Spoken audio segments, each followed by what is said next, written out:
புதுச்சேரி வம்பாக்கரபாளையம் பகுதியில் நேற்று மாலை 4 பேர் கும்பல் விக்கி என்ற இளைஞரை அடித்து கொலை செய்தது. இது தொடர்பாக ஒதியஞ்சாலை போலீசார் அதே பகுதியைச் சேர்ந்த 4 பேரை பிடித்து விசாரணை நடத்தி வருகின்றனர்.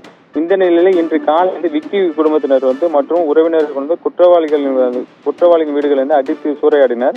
அவர்கள் மற்றும் கார் மற்றும் பைக்கு உள்ளிட்ட பொருட்களையும் அடித்து நொறுக்கினார்கள்.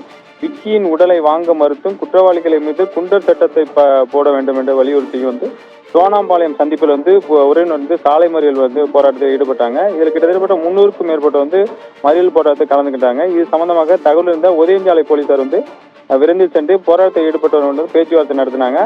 அதனால் ஏற்க மறுத்து போராட்டம் கலந்து மறியல் செய்து வந்தனர். இது நிலையில் பார்த்தீங்கன்னா முன்னாள் அதிமுக முன்னாள் மாநில செயலாளர் அன்பழகன் மற்றும் சட்டமன்ற உறுப்பினர் கென்னடி சம்பவ இடத்துக்கு சென்று போராட்ட பேச்சுவார்த்தை நடத்தி போராட்டத்தை கைவிட செய்தனர்.